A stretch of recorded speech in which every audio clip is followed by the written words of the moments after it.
We reject the ideology of globalism, and we embrace the doctrine of patriotism. Not only will this tax plan pay for itself, but it will pay down debt. There are moral and legal obligation questions that I think we'll have to wrestle with as a society. When we as people go wobbly on the truth, we go wobbly on America. All you have to do is look at the numbers, look at what we've done. And this is only the beginning. From 100.9 FM WXIR, this is Evidence of Design, and I'm your host, Jason Taylor. Evidence of Design is a live talk show about the political economy. We critique income and wealth inequality and support democratic values. Thank you for listening, and welcome. Good morning. Good morning, everyone. You're listening to Evidence of Design.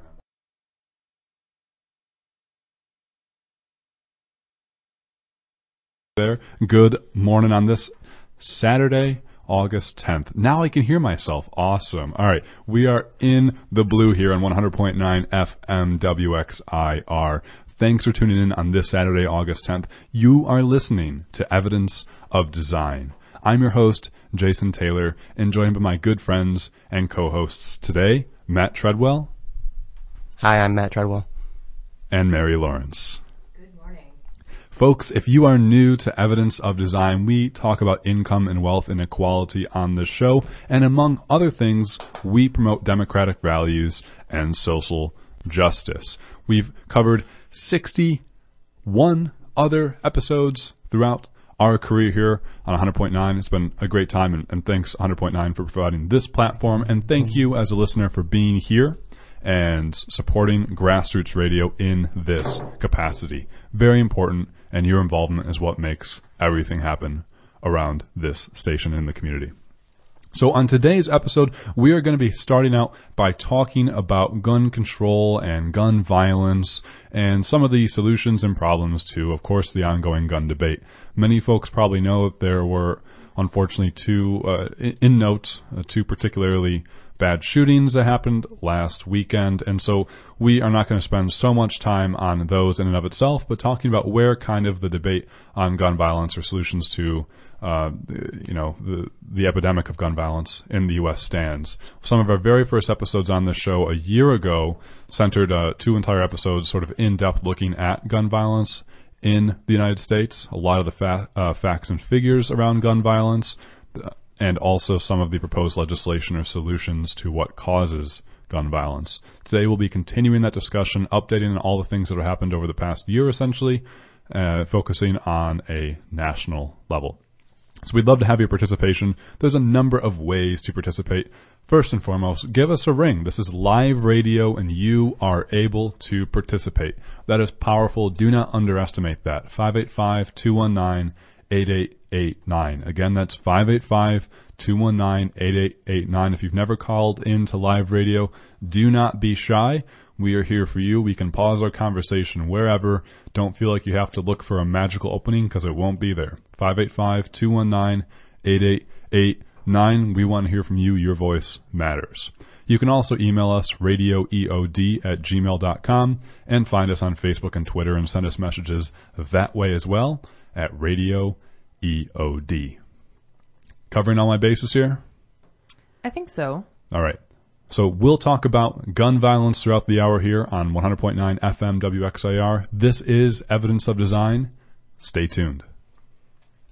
In lonely haunts at closing time, in restaurants, I can't keep on pretending not to see. Yeah, I'm starting to suspect, though I hope I'm incorrect, that maybe I'm the only one for me. Holding hands, starlit walks, making plans, silly talk. All I see are couples in the street. I always had a hunch I would crumble in the crunch. Yeah, maybe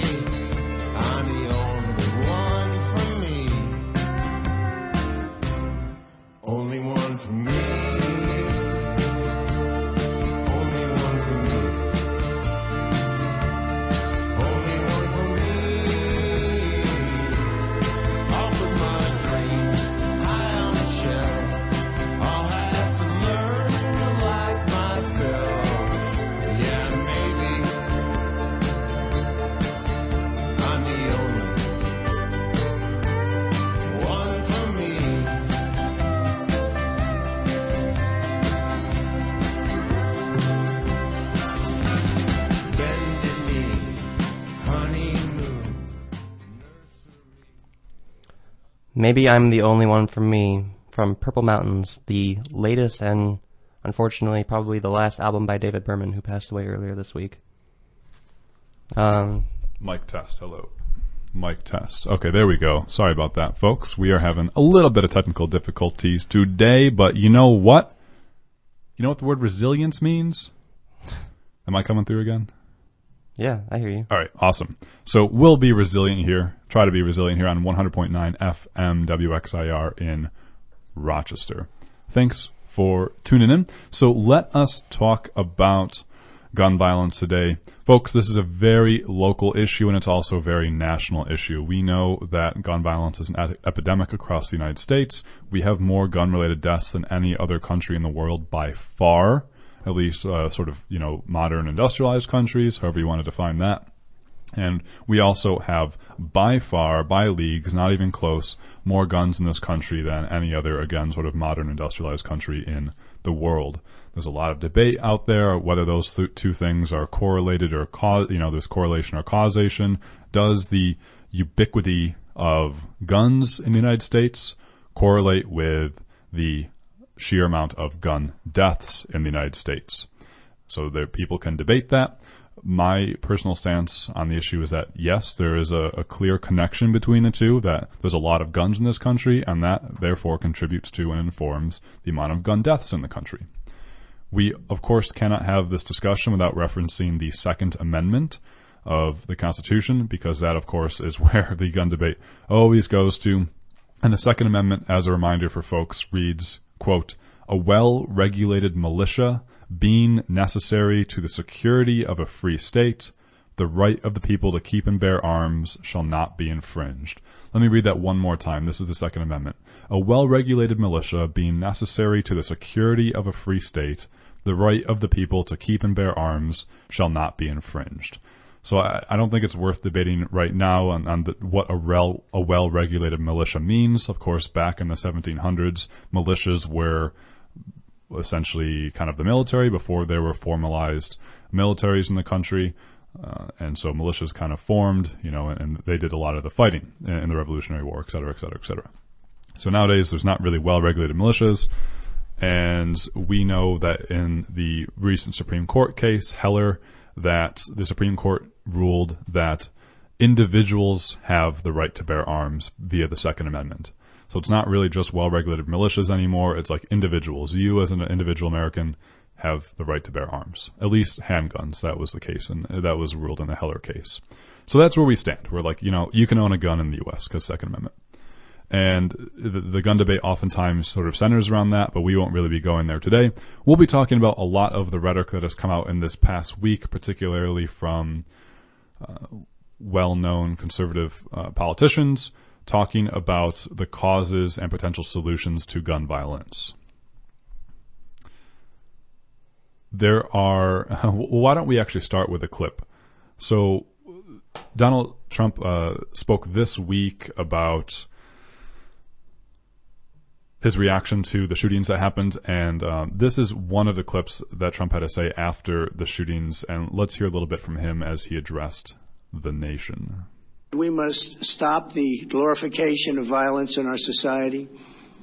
This includes the gruesome and grisly video games that are now commonplace. It is too easy today for troubled youth to surround themselves with a culture that celebrates violence. We must stop or substantially reduce this, and it has to begin immediately. Cultural change is hard, but each of us can choose to build a culture that celebrates the inherent worth and dignity of every human life. That's what we have to do. So again, that was President Trump there addressing the nation after the two shootings this past weekend. And what Trump had to say there was, again, that was a clip out of a 10-minute speech. But from that clip, he was talking about the prevalence of gruesome and grisly video games that might be contributing to sort of a negative culture in America right now.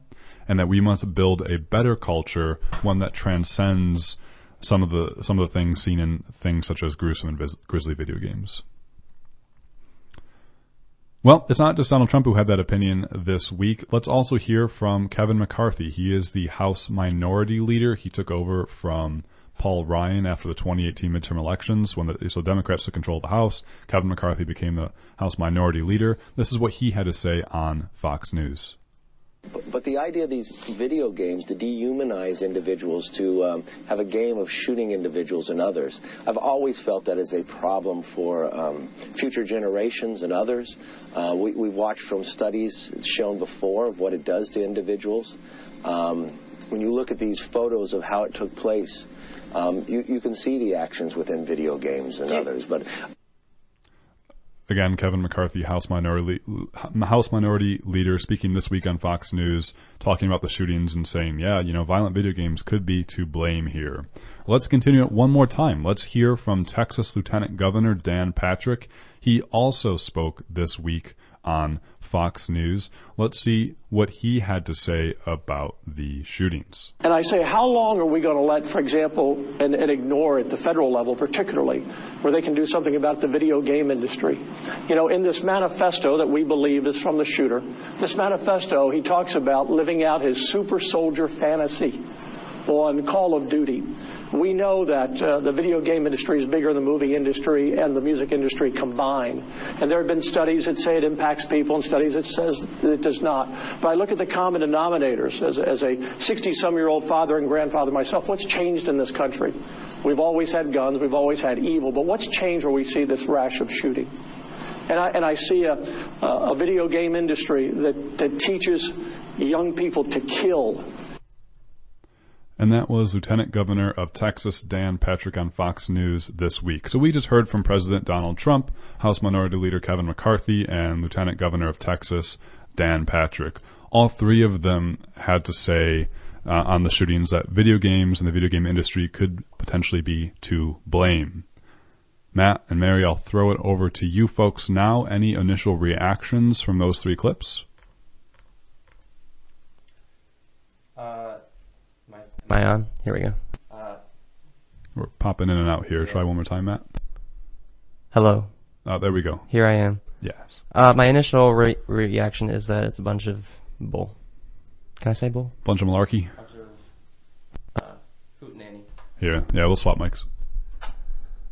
So hopefully you can all hear me now. I'm just not even impressed by these efforts by a bunch of Republican politicians to sort of distract or what's the word I'm looking for? Derail the conversation that we've been needing to have on guns for the past. How long has it been since Sandy Hook? 7 years? Yeah, 2011. 8 years then. Mm-hmm. It's just pathetic, honestly. We there's no credible study to be found that ties playing violent video games to an increase in violent behavior. There's no the excerpt that Dan Patrick sort of took from the Shooter's Manifesto, where he was talking about living out his super soldier fantasy, wasn't even that's not even what he was actually saying. If you look at the manifesto of the El Paso shooter, what he actually said was he was trying to convince other people to commit other acts of violence as he did, and he encouraged them, instead of going to hard targets, as in like military personnel or police officers, people who are armed, and living out a super soldier fantasy like you might find in a video game, he encouraged them to go after soft targets, as he did at that Walmart in El Paso. So they're just being willfully misinformative, and the only reason I can think of why they would be doing that is because they have stand to gain something from the sale of guns. I don't feel like there are too many people living in the United States who are politicians who actually think that the sort of proposals that have been made on regulating guns are unnecessary or not even just smart. I think that oftentimes nowadays when we hear about people coming out against regulating guns, if they're in politics, it's because they're being bought by the NRA or by other gun lobbyists.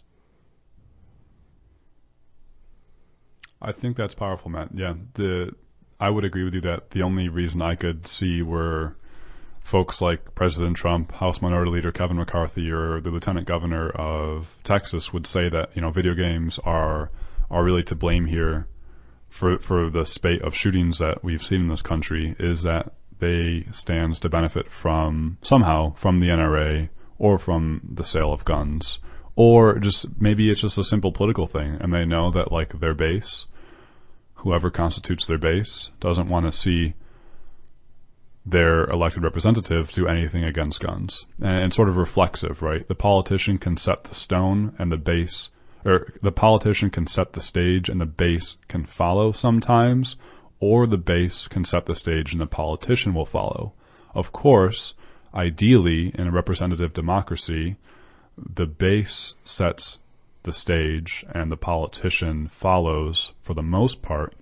But unfortunately, I think what happens is that as culture is created over time and as politicians create the rhetoric and set the rules of the game and money influences politics, the politicians end up creating the discourse and the culture that the base somehow falls into and comes to believe is their own sort of point of view or belief, if that makes sense. And so, Matt, were you going to jump in there? I was. Yeah. I was just going to say, and maybe it's true in sort of certain pockets of America or certain states or even maybe certain counties that gun regulation is highly unpopular. But from what I've been reading, polls have been suggesting that a majority, a significant majority, between 60 and 75% of people living in America support gun regulation, new legislative gun regulation in the forms of background checks and red flag laws and longer waiting periods and raising the age limit and all these other things that we could talk about and probably will talk about later in the hour. But it's just kind of sort of strange to see that that America's people are saying that we need this, and yet still to see Republican lawmakers and other figureheads continuing to be obstinate and to not even acknowledge the actual problem. Yeah, it's been 10 years now of mass shootings becoming normalized in the U.S., and it's the same story every single time it happens, where the whole thoughts and prayers thing. Which they haven't really tried this time around. They seem to not realize that doesn't work anymore. Mm-hmm. Saying we don't need to take political action right now. Don't try to politicize this. We need thoughts and prayers. It's maybe that works when these atrocities seem to be their own unique events, are not tied to a larger thing or system, but it loses its ground after it keeps happening, and the public has lost appetite, rightfully so, for our responses as a democratic society to how we're handling these situations. We seem to have no teeth to get anything done to stop these shootings, besides talking about ridiculous notions like video games are causing these shooters to be violent. By the way, all the shooters tend to be overwhelmingly white, young, and male. Overwhelmingly so. This past weekend were white and male. Both white men in their 20s. Yeah, white men in their 20s, and over and over and over again that happens. And what normally happens is if it's a minority who commits a crime, the minority is blamed. The minority is violent. Whereas if a white person commits a crime, it's mental illness. It's mental illness, or there's some other social problem. It's video games making these white men violent. It's not that white men are violent themselves, or something like that. We've come up with examples of media throughout the decades, throughout the past 100 years, of why people commit violence. A lot of pundits have pointed out that before video games, we were blaming action movies in the 80s, and in the 50s, it was comic books that were inspiring people to commit acts of violence. Mm-hmm. It's that argument, no matter what is being blamed, has never held water for me. It's not. And I don't know, maybe we should talk about that now, or I think it just doesn't hold water in general, to use your term. I guess my impression is that it's just much easier to find one scapegoat than to say, well, there are many, many problems in society, and all of these contribute to this person, having these ideals and becoming violent, and then maybe some of their personal issues. It's much harder to create a headline out of multiple issues than it is to say this one thing is the problem and we can solve this one thing. It makes you feel like you have more control because you're like, oh, well, we can change the video game industry because that's just one thing. Whereas, like, in reality, it's much harder to attend to the fact that, I don't know, that there are many, many problems. Like we mentioned, that immigration had a huge role in the El Paso shooters manifesto. And that's obviously something that Trump doesn't want to go back and say, well, this is part of the problem, because he's creating that problem, or not creating it, but he's certainly contributing to it. Mm-hmm. Yeah, I think that's a great point, Mary. I guess if I could, I'd like to go back to the idea that these acts of violence are being inspired by video games or movies or whatever it is you want to call it. Right now, as we just listened to a few minutes ago, video games are taking the heat from a lot of Republican politicians for creating a culture of violence that inspires these shooters to commit acts of violence themselves. And I guess one of the reasons why, the main reason really why that argument doesn't hold any water for me is because if you think about it, almost everyone living in America is consuming some form of media that has aspects of violence in it, whether it's movies or books or video games or the news. Violence is everywhere. It's unavoidable. And yet, so we have like 330 million people living in this country, and yet the number of people who are going out and committing acts of violence is relatively small. It is. Phenomenally small, yeah.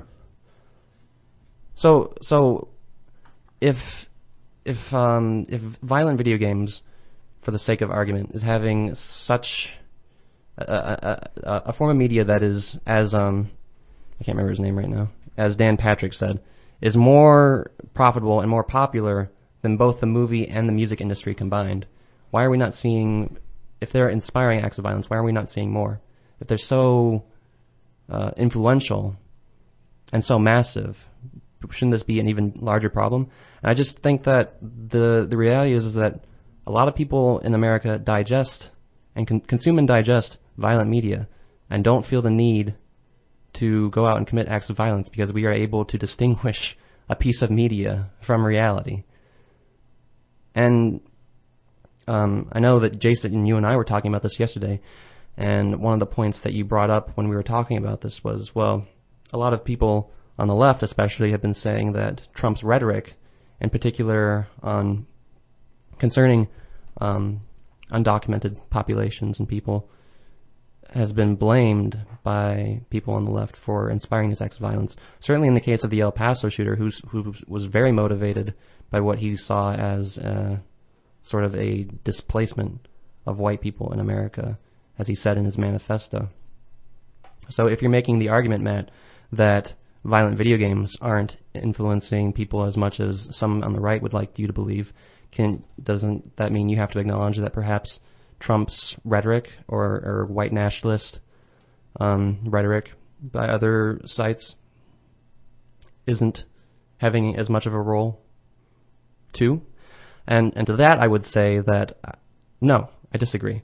I think that for one thing, the number of people in the United States that is actually consuming white nationalist rhetoric is relatively small, in the sense that, we all hear Donald Trump every day, so I guess we are all consuming that. But the people who are actually actively listening to that, who believe in what the president is saying, who think that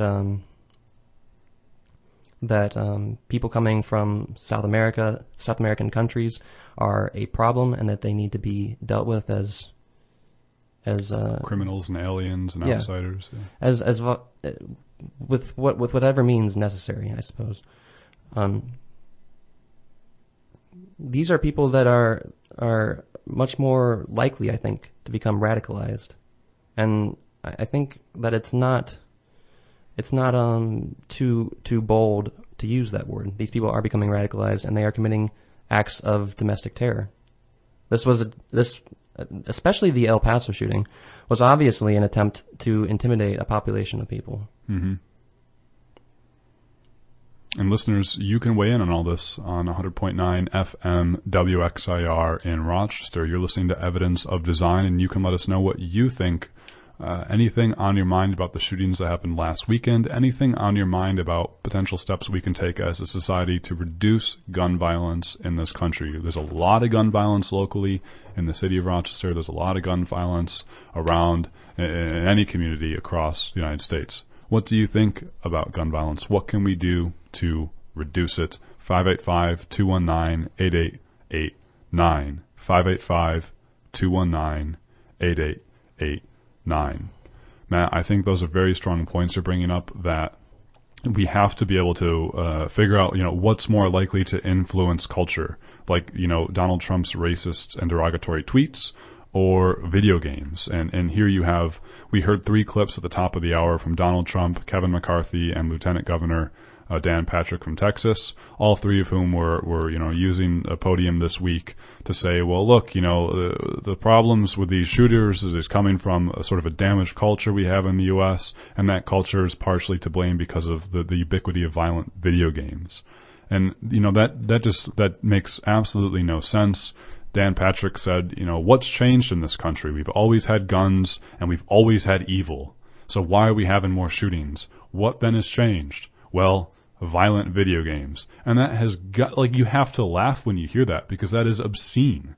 That just makes no sense that, the prevalence of these shootings is because of something like violent video games, as opposed to the fact that the President of the United States routinely subjects any political opponents of his to, he demeans them and says they should leave this country anyways. We all get that, and if you don't get that, then I'm not sure. You need to call us and we need to have a conversation so I can figure out.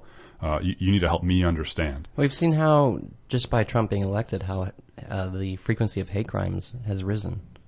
He's creating a climate and a culture of hatred towards people that are other. Absolutely.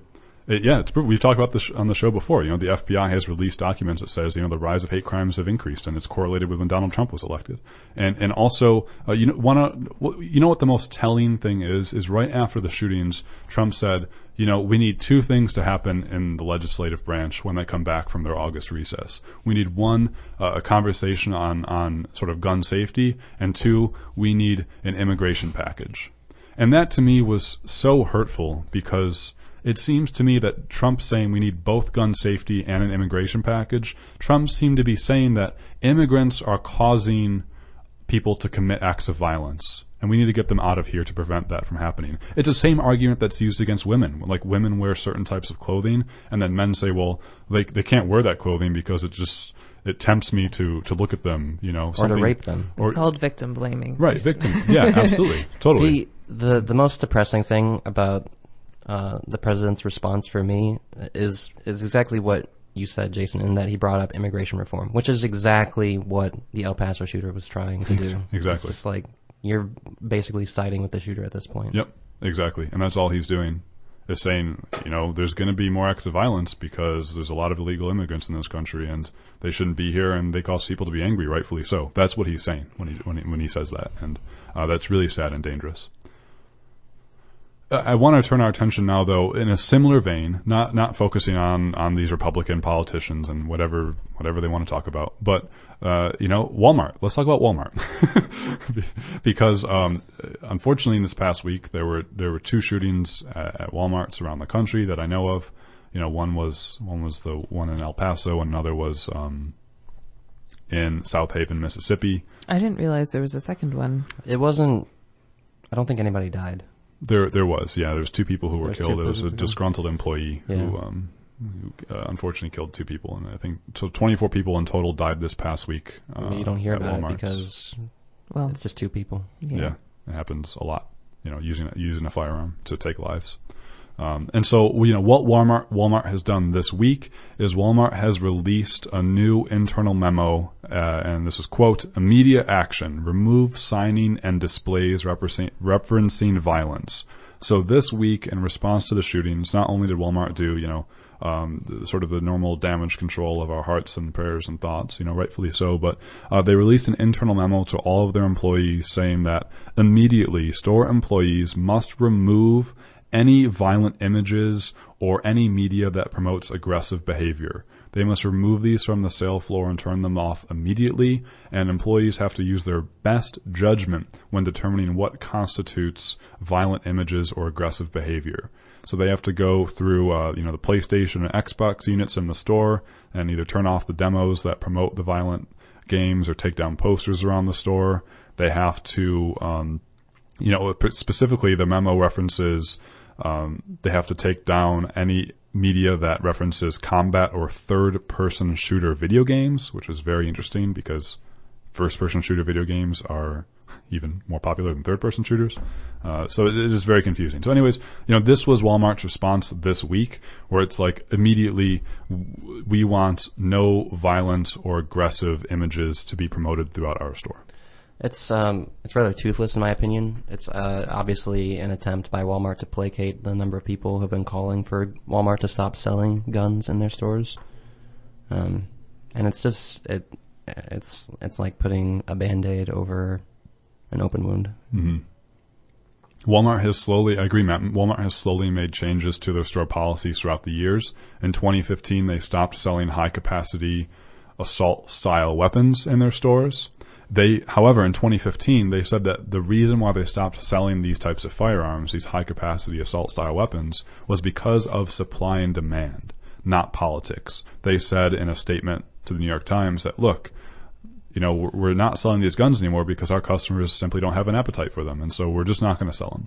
Hard to know if that's true or not, but, since 2015, Walmart hasn't been selling things like AR-15s. And after 2018, last year, after Parkland shooting in Florida, Walmart raised the age restriction on their gun purchases from 18 to 21, and they stopped selling non-lethal airsoft guns and toys that resemble assault-style guns online. They still sold them in store, but they stopped selling them online. Mm-hmm. So, in 2015, they stopped selling those assault-style weapons. In 2018, they raised the age of purchasing guns from 18 to 21. They stopped selling sort of toy guns online.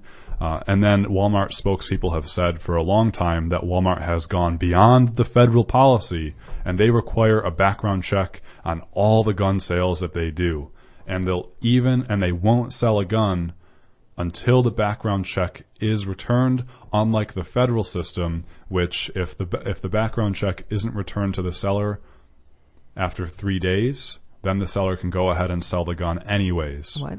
Yep, that is the law in the United States, to my knowledge, still, that the gun seller will contact the National Criminal Instant Background Check System. I'm sorry, the NICS system.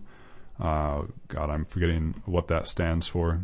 Give me 2 seconds here. The National Instant Criminal Background Check System. There, I had it right. So the NICS system is managed by the FBI. It started in 1993 under the Brady Act. We covered this in our past episodes before on gun violence. And long story short, the law, as it's currently written to my understanding, is that if you are selling a gun, you type in, the buyer's name to the NICS system, and you have 3 days for the background check to be returned. Oftentimes the background checks are returned essentially immediately. Gun buyers just wait in the store for 20 minutes until their clearance or non-clearance to come through.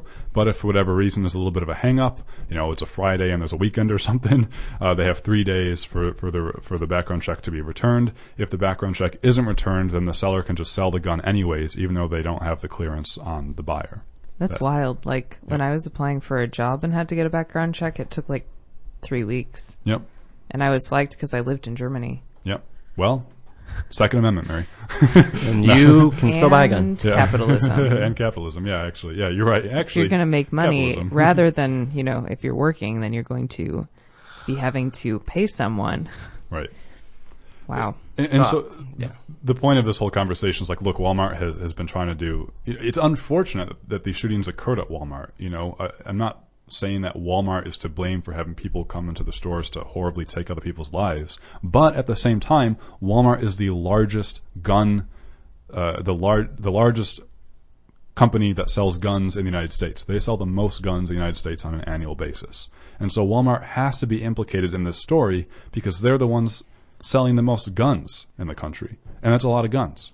And so more guns than people. More guns than people. Yeah, there are more guns in this country than there are people. 330 million. Wrap your eyes around that. You can't even picture 330 million people, let alone 330 million guns. And so, you know, Walmart has to be implicated in this story. And this week, instead of talking about changing anything about how they sell guns, they are now turning off their TVs. Turning off the TVs and taking down posters of violent video games, seemingly following the rhetoric of folks like Donald Trump, House Minority Leader Kevin McCarthy, and Lieutenant Governor of Texas Dan Patrick, saying, violent video games are to blame for this culture. Because there's nothing like a cardboard cutout of an imaginary character that gets me riled up and triggered to start committing acts of violence. Yes. Of a white dude, usually. Yeah, that was sarcasm. Yeah.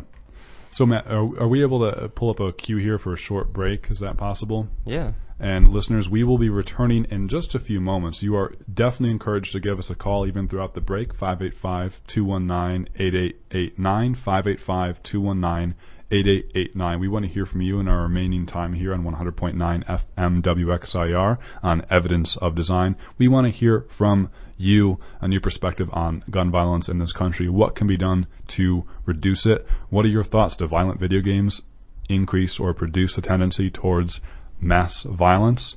585-219-8889. Stay close. We'll be right back.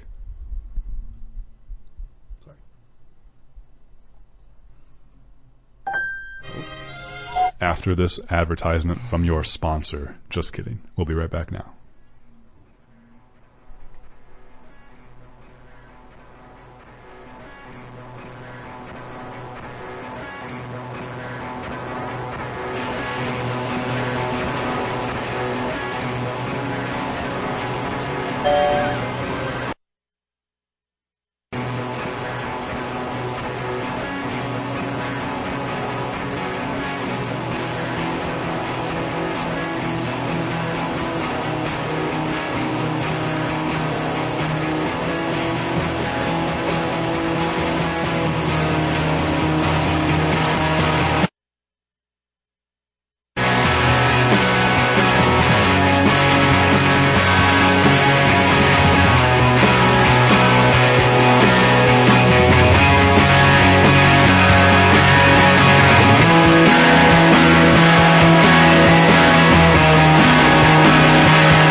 Deeper into Movies by Yola Tango. And this is 100.9 FM WXIR in Rochester, New York. I think we have a caller during the break. Hi, you're on the air. Hi, Aaron from Queens. How's it going, guys? Aaron from Queens. All right. Matt, Mary, on a count of 3, let's all say hi to Aaron from Queens. Ready? 1, 2, 3. Hi, Aaron from Queens. Aaron, hello. Yes, excellent. Cool. Thanks, freaking caller. Yeah, what's going on, Aaron? So I usually call in with a question, or I try to ramble for like 15 minutes and then end with a small question. But I just want to talk about my thoughts, how my thoughts personally have evolved on gun violence, and you guys can tell me if I'm stupid if you completely disagree. And I guess but I used to be. I was just going to point out really quickly that you're in a very specific area because Queens, as part of New York City, has pretty specific gun laws, like different than the rest of the country. Right. New York has very rare mass shootings. I don't remember. If you guys know of any, you can correct me if I'm wrong, but I don't know of any mass shootings that have occurred in New York. Not any recently. And it's some of the toughest gun laws in America, which I don't think is a coincidence. But anyways, I'm a pretty committed leftist, and I've always been very, as you guys might have guessed by now, I've always been pretty left on pretty much all issues except guns, because I would always sort of agree with the idea of guns as a check on government tyranny. But realistically, as the mass shootings have continued, and very, very sadly in America, and more people, not only through mass shootings, but regular gun violence, just the mundane stuff that people never hear about other than their local news has continued. It's just really sad, and it's especially sad in the context of, other countries that don't have to deal with this sort of thing. And realistically, with a government that has tanks, nuclear weapons, aircraft carriers, drones, fighter jets, and all kinds of secret Area 51, laser mind control technology, probably. I don't think Glocks or AR-15s are much of a challenge to the United States military. So that whole point is kind of moot. And I would actually, just my own personal belief is I kind of just want to see all guns banned. And I know it's not constitutional. It's not it's not what Democratic politicians like to say, because it doesn't get the rural voters or the swing voters or whatever, or Joe Sixpack, whatever. But I think I would really just like to live in a country where nobody has any guns and where nobody has to worry about getting shot anymore. Literally ban all guns and take them away from people. And I think it sounds like an extreme view, but in the real world, Republicans have an extreme view all the time. They're taking the NRA side of things with pretty much no gun restrictions ever. And I think if more Democratic politicians took the opposite side of that, which is literally just ban all guns, I think it would do a lot more to moving the Overton window and trying to reach a compromise position. I think a lot of people are afraid to step up and say that, but yeah, just me personally, I would love to live in a world. And by the way, when I say ban all guns and take them away from people, that includes police officers too. Like, Britain gets by with police officers not being armed just fine, and I don't see the need for any police officers to be armed if you had some sort of guarantee that the populace of a country also didn't have guns. But I know that's very hard to do in America because there's more guns than people than exist, but that's just sort of what I would like to see. And you guys can tell me what you think of that. Thank you. Aaron from Queens, thanks a lot for your call. Matt, Mary, I'll turn it over to you. What do you think? Should we ban all guns? Yeah. I mean, what Aaron said is pretty much exactly how I feel on the issue. I know it's not like a very popular position to take. I don't know if it's even a very realistic one to take either, because, as Aaron said, the sheer amount of guns that are already in the country. I think that a majority of people would be resistant to outlawing guns of all types. But personally, I don't see the use for them, the need for them. I don't like them. And I would be much happier living in a place that didn't have any, including police officers. Mary? Honestly, this is something that I personally have had to go back and forth on a lot. I mean, I've lived in a number of different places in Western Europe, and there are, in general, much stricter gun laws in, for example, Germany. and Belgium, I mean, a lot fewer people own guns. They're much more heavily restricted. They're much more expensive. But so is driving. You know, like a lot of things that are potentially dangerous are more expensive and more regulated. And yeah,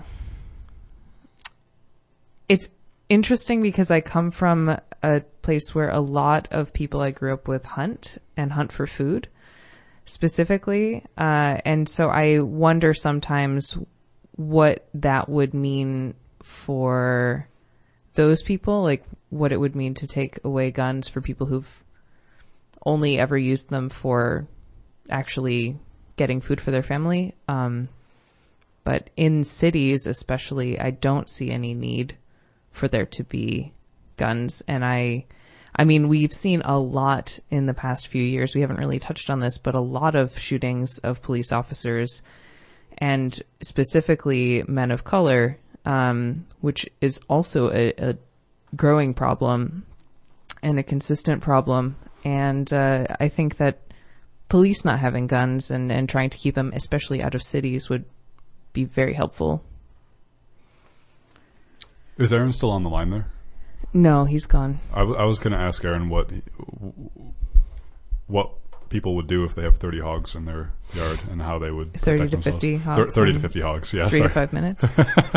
So, no, I have to agree with Aaron. You know, I would be totally fine with the United States government banning firearms, even for police officers. I would be totally fine with that. You know, I think in the last debate, Bernie Sanders was like, you know, I have a D-. The NRA has gave me a D-, and when I become president, I will have an F. Thank you very much. And you know, I'm fine with going on air to be like, or going on the record to say, yeah, you know, I'd be fine if we banned guns in the United States. And Jason, not to out you, but I believe that you actually own a gun. And would you be comfortable giving that back if the laws were to change? Mary, you outed me. Yes. So you know, listeners, I am a gun owner, and you can pick that up, Mary. Someone's calling in. Just hang on the line for a second. So I am a gun owner, and I like guns. I like the aesthetics of them. I like target practice, but I abhor hunting, and I abhor the idea of using guns to shoot anything besides a non-sentient target. And I would be more than happy to turn over my guns to the government. You know, sure, there could be a buyback program or whatever, but I'd be happy to just turn it over. You know, I'm totally happy with that. So Aaron from Queens is actually back on the line with us to answer your question. Aaron from Queens, you're back on air. 30 hogs, what do we do? Hi, I remember you guys. It's been such a long time. Yeah. Sorry about the background noise. I'm just passing next to a 7 train right now. And I sounded winded on my earlier call because I was just leaving my house about to go eat some delicious Himalayan food. But, that's great. Yeah, I'm sorry. Jason was asking a question, and I didn't catch all of it. Yeah, Aaron, what would you say if there's 30 to 50 wild hogs in your backyard, and you have to defend yourselves from those wild hogs? 50 wild hogs? Yeah, I mean, so here's what I would do.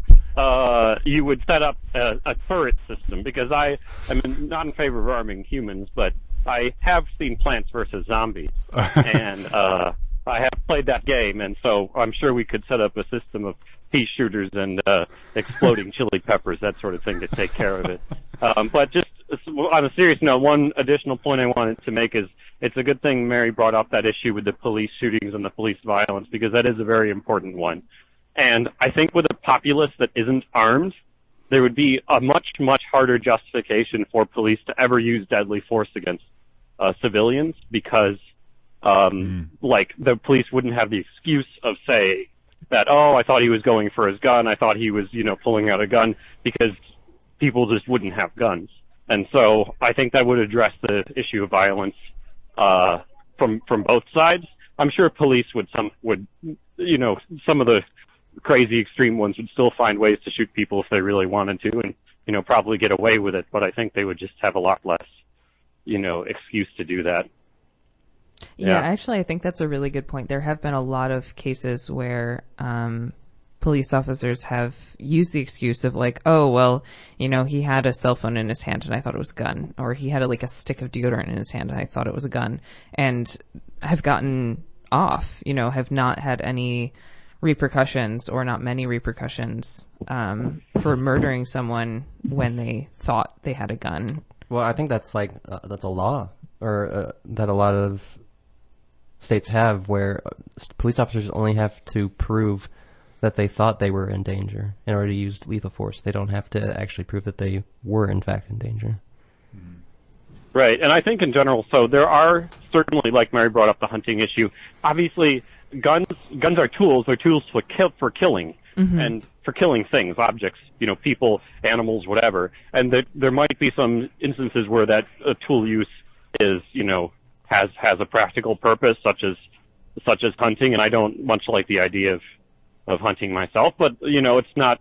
Let's go with the hunting argument. I just don't really see. On the one hand, you have, thousands of people in America every, week, month, whatever the horrible statistics are, being killed by mundane, everyday gun violence and in mass shootings. And there's nothing that I could possibly come up with on the other side, hunting, farming. Well, I was having this discussion with somebody recently, and he was like, well, farmers need to shoot their cows in the head to kill them, and it's like, yeah, I don't actually know if that's true, but he was saying, but farmers need guns so they can shoot their cows in the head. I mean, I thought you were going to come up with there's wolves attacking their sheep, but okay. Yeah, but it's like there's nothing I can come up with. Like there's no practical purpose I can come up with that, even remotely comes close to being equal to this horrible violence we're seeing every day. It's like, okay, hunting, yeah, I guess it's a lot of people like doing it's a traditional activity, but there's just, with all this senseless violence happening, it doesn't come close. No, and I don't think I'm coming through here. Oh, there we go. I agree, actually. I think that it's just an argument that's made a lot from the other side, and having grown up in an area where that's very common, it's just, a thing that I have to think about how to get around. And I actually have I have thought of one thing, and I know we're going to get into momentarily some ideas for getting into legislation. But one idea that I had was instead of people owning guns, having a place where people can borrow guns for a certain period of time. Yeah, like a gun library almost, where you'd have on hunting grounds. Yeah, just the appropriate gun, the appropriate training, and so that people wouldn't have them in their homes. Just one thought. That's interesting. Aaron, we're going to have to let you go here before we lose the hour. Thanks a lot for calling in. Hope you catch your train. All right. Not sure if Thank you very much, guys. Have a great day. Yep, you too.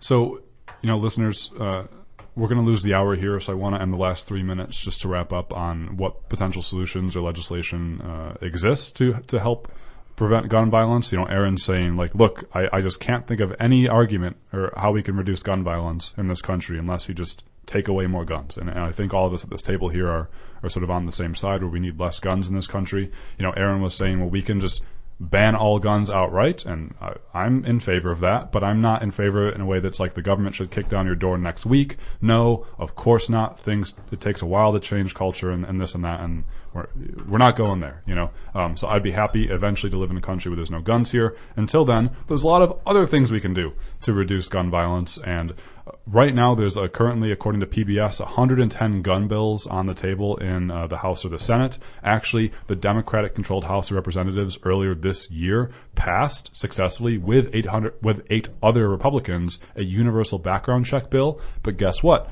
Senate Majority Leader Mitch McConnell will not allow that to be on the table. He's now called, hashtag Massacre Mitch, because he just doesn't want to do anything that's good for this country. Mitch McConnell, it's really phenomenal how much of a bad politician, a bad person you can be. And I don't mind saying that. Mitch McConnell's responsible for a lot of bad stuff with this country. Reportedly, he doesn't want to take a vote on it because he doesn't want to hand Democrats a win, which is just the most asinine and childish reason ever. Yeah. Just let people continue to die because of something like that. Mitch McConnell is not a good human being, and I'm willing to say that. In certain aspects, I'm sure Mitch McConnell, a good father, whatever, but he's got some issues that he's got to work out. And we as the people should say the same thing and hold him accountable, because a lot of people are dying because of Mitch McConnell. So anyways, there's a lot of things we could do to prevent gun violence in this country. You could raise the minimum age on gun purchases. You can restrict the sale of high-capacity magazines. You can restrict the sale of assault-style weapons. You can restrict the sale of guns that fire certain types of ammunition. No one ever brings that up, but that's really important. It's very different to shoot a 9mm as opposed to other types of bullets. You can expand or strengthen the background check system. You can require you can establish mandatory waiting periods on all gun purchases. You can require all gun users and purchasers to pass a firearms training course. You can require a national database system for all gun purchasers to be entered into. You can increase the funding that goes to researching gun violence in the country. You can restrict the amount of guns an individual can own. And Mary, you just had an interesting idea. You can create a gun library. So no one can own guns, but you can always hire them out if you pass certain restrictions. Those are just a few of the things that we as a country could do. There's 110 gun bills currently in the legislative branch, and they're not going anywhere because Mitch McConnell doesn't want anything to happen with them because he's fine with people dying. So that's kind of where we stand. To end on that positive note, though, listeners, we do have to roll here. Thanks for tuning in to 100.9 FM WXIR. Matt, Mary, any last words? All right.